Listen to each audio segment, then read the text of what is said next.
I really like the mischievous streak in Gandalf, which we see in the Rivendell scene with Galadriel, I think. What was it about the character that you sort of most relished revisiting and perhaps expanding on?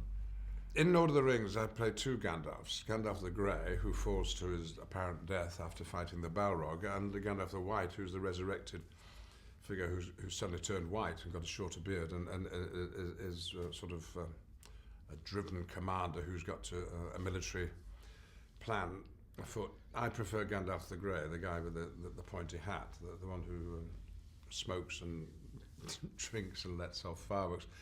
That's the Gandalf we're revisiting. And in The Hobbit, which is the kids' book that Tolkien wrote first for his children, there's a light-hearted quality. It's an adventure story. It's not saving the world.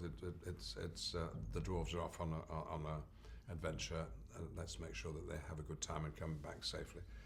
It's Gandalf's attitude, I think, basically to it. And when there's more variety in playing that Gandalf than Gandalf the White. And then the scene you mentioned with Galadriel, the divine Cate Blanchett, there's a little bit more than I think there's some romance going on there, don't you? Or some indication that they've had it past. I love that little suggestion. There's real intimacy, isn't there? Especially as they read each other's thoughts. Yes. Gandalf's so wise, I think he must get fed up at times of being the smartest guy in the Hobbit hole.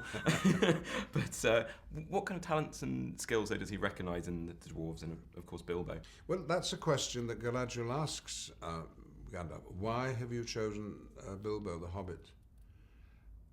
And he said, I don't know. There are always forces afoot in Middle-earth that even Gandalf, with 7,000 years of experience, can't quite be certain about. But he says he thinks he gets from this little hobbit courage that he, as the wizard, doesn't entirely have. And I think that's Tolkien, and through Gandalf, praising the little man, you know. And in terms of the World War, which happens in Lord of the Rings, it's the indispensable foot soldiers, the Hobbit, who personally carries the ring. It's not the great commanders, it's not the great leaders, the great politicians, the great majesty of royalty. It's the little fella, and that sentiment is spoken by Gandalf in the Hobbit book and film. So it's the little guy. We can all respond to that, can't we? Yes. And the little guy, of course, in this is beautifully played by Martin Freeman, the second Bilbo Baggins that you've worked with. What can you tell us about working with him? What do you admire about him as a performer? I'd seen him, of course, on the box, but also on stage, and where he'd been fantastically good. And watching him up close was a great privilege on the set of The Hobbit, because standing behind the camera, feeding him his lines for his close-up, I was able to watch him over and over again repeat the same lines, but always with a freshness and an apparent spontaneity. And I couldn't work out how he was doing it. After about the 8th take, I began to see, oh, that's what he does, but could I ever do that myself, I found myself thinking. And I don't think it's putting it too strongly to say that Martin Freeman has invented a very personal sort of acting that could set off a fashion for acting, which might change film performers forever. Now, that's putting it pretty strongly, but that's what it feels like when you're watching him. And I wouldn't mind going to the Martin Freeman School of Film Acting just for a term or two. Something so hugely natural and in the moment about it, isn't there? That's right, yeah. And one of the themes at work in the book and in the film, something that Gandalf picks up on, everyday deeds that keep the darkness away. And I just wondered how far you think that's something you believe in yourself in your own life. Yes, I think I do concur with that. I mean, I've had a little bit to do with state affairs and politics and talking about gay issues, and I've met politicians, and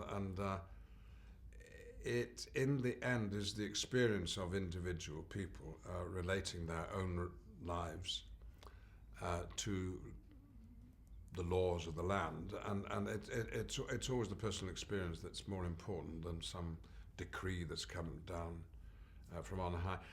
I remember when I was long ago in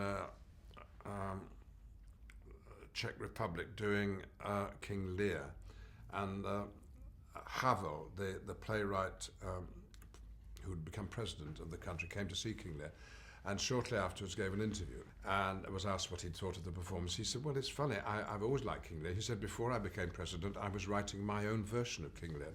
Not many state leaders could say that.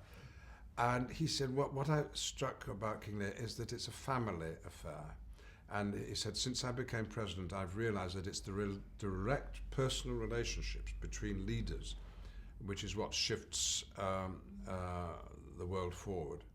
And it's very important that leaders get on with each other and like each other and sympathize with each other. So it isn't just taking a stand. It is having a conversation. It is shaking the hand. It is giving a hug. It is smiling at each other. It is the inconsequential things about human behavior that out of which will come the right decisions, I think. Ian McKellen, thanks very much. Thank Congratulations you. on The We Hobbit. got a bit deep there, didn't we? Sorry, it's my...